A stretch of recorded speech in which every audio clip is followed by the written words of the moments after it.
Hello aspirants and welcome again to Legacy IAS Academy. In this lecture, we will be discussing about the claim that the government of India has made with respect to the reduction in inequality. So we will see what that claim is.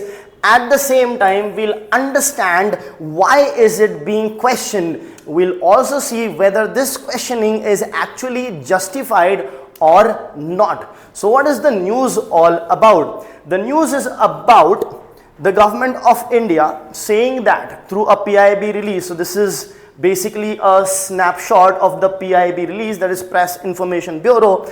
It says that India is now world's fourth most equal country.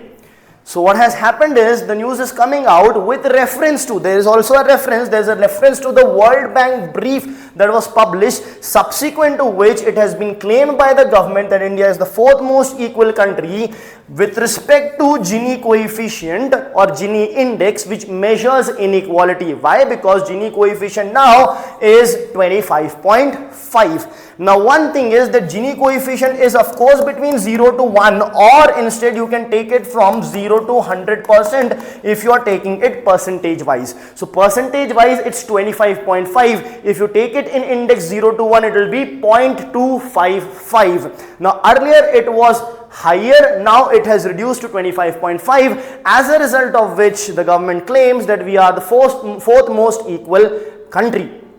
Now here one thing needs to be remembered here is that the other countries, if you have a look at other countries like USA, China, etc., they are having higher Gini coefficient. So the thing is, higher the Gini coefficient, higher the inequality is what you have to remember. Now since India's Gini coefficient is lesser, India is claiming that it is doing better than these countries and many other countries doing so good that we are actually the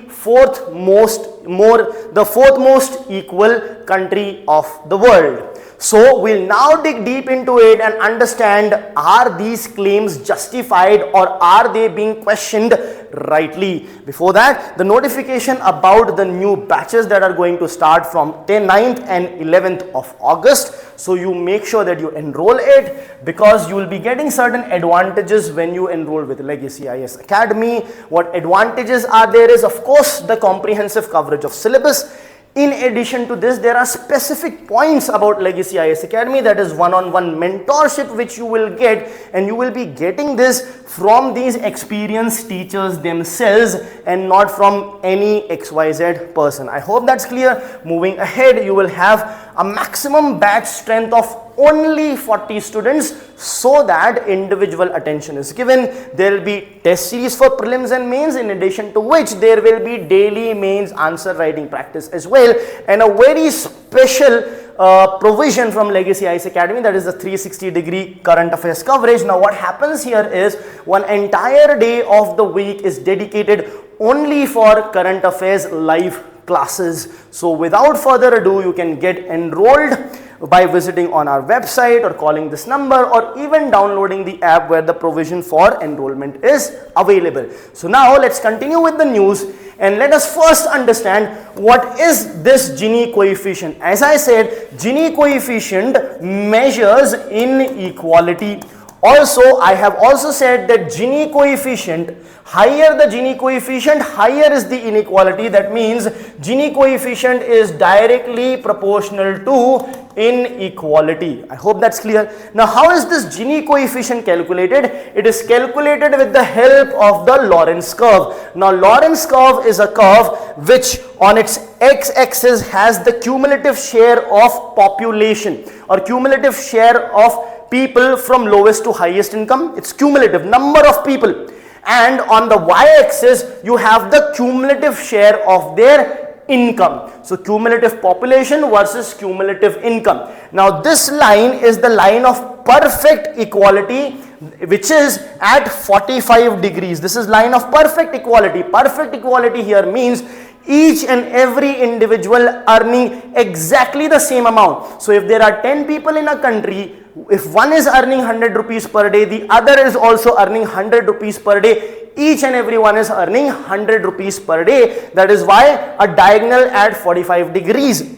Now, what what is the line of inequality? Basically this is the line of inequality. What does this show? This in perfect inequality means, this is line of perfect inequality. Perfect inequality means only one person earning the entire income and rest of the people earn zero. That is why the population keeps on increasing, the income does not increase, and with the addition of the last person, the income shoots up to the maximum possible level in that particular economy. So this is line of perfect inequality. There is no country which is perfectly equal or perfectly unequal. That is why the countries would lie somewhere in between this triangle. So this is one of the example countries, and this would be the Lorentz curve of that particular country. I hope that's clear. This is how inequality is measured. Now, to convert this Lorentz curve into Gini coefficient, you simply take the ratio of area A divided by area of A plus B. So it's the ratio of area of A and area of A plus B. So area of A is this entire sector that is there. If you look at area of A plus B, area of A plus B will be this complete triangle which includes this sector plus this particular section also. That gives you the Gini coefficient A plus B. Now, let us debunk the claims of the government. So, we will be debunking it with respect to the methodology of the Gini coefficient, but there we can argue saying that the methodologies can be different, it can help the certain countries and hamper certain countries, fair enough. So at the end, the last point that we will use to debunk the claim of the government is actually a complete reversal or a complete change in the methodology of the government. So let's watch it till the end and understand what that final reason is. So first let's start with the technicalities of the calculation. So with respect to this kind of calculation, the issue is this Gini coefficient is very insensitive to the extremities. It is very insensitive with respect to the top and the bottommost and gives a lot of emphasis to the middle level, of course, because the population in the mid area is the highest. There are majority of the people in the middle income shift. As a result of which it reacts more to this and not to the extreme externalities which are present. As a result of which it ignores polarization between the top 1% and the bottom 50%. So since major focus is here, the polarization that happens at the two extreme ends is also ignored by the Gini coefficient. So there's another issue with respect to its calculation itself. And also remember, when there were issues with respect to hunger index, the government had actually rejected it, saying that the calculation is not proper. So here also there can be arguments of the technicality, but at the end we'll see the most important reason at the end. Now another issue with respect to this Gini coefficient is the surveys that are carried out to understand how much is the income misses the certain population. So it misses basically the rich. Why? Because the rich generally avoid the surveys. They would want what their income is, how much their income is. You may not come to know exactly from where and how much the income is coming. They would ignore those surveys. So they would be out of those surveys, as a result of which the surveys rarely catch the top 1% of the people. That is another issue with the survey. Right. So these are the technicalities and the methodology issue.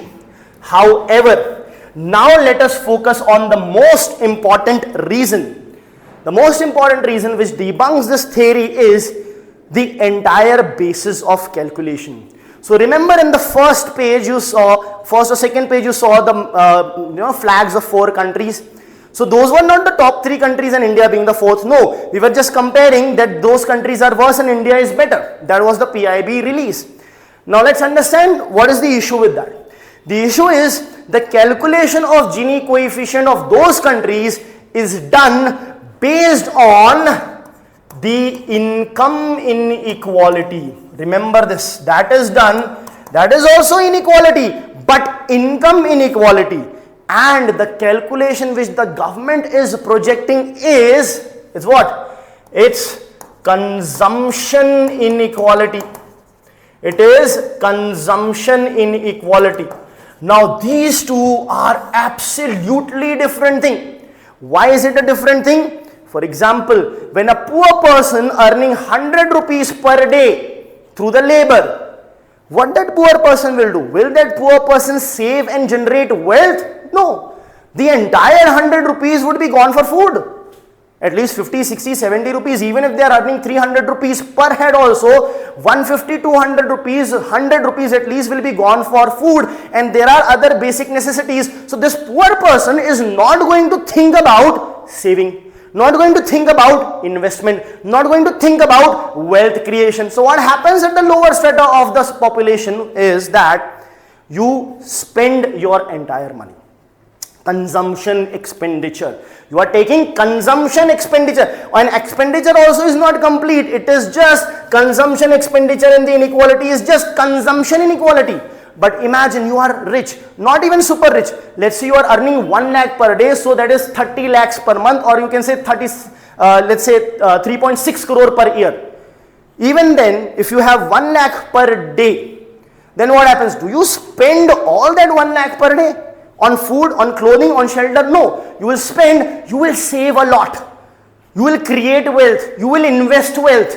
Right? So what will happen? The percentage of consumption expenditure, I'm not even talking about investment here, it's just consumption expenditure, would be very, very high for the poor, and the percentage of consumption expenditure would be a small percentage of the overall wealth that the rich have created, as a result of which it is a completely distorted figure.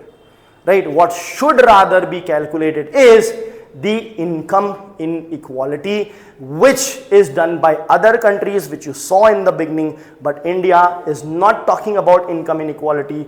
We are talking about consumption inequality, and comparing our consumption inequality by other countries in income inequality, and projecting that we are fourth. So this is a big discrepancy which is there in the calculation of the Gini coefficient. I hope that is clear. So the same thing in examination has to be written very diplomatically, and suggestions for improvement needs to be mentioned with respect to the same metrics should be used to calculate the ranking, and not different metrics. If different metrics are taken here, then different metrics should be taken here also. And the better metrics is actually the income inequality, because you have to take into account the savings, the investment expenditure, the wealth creation also, which further leads to more and more inequality. Thank you.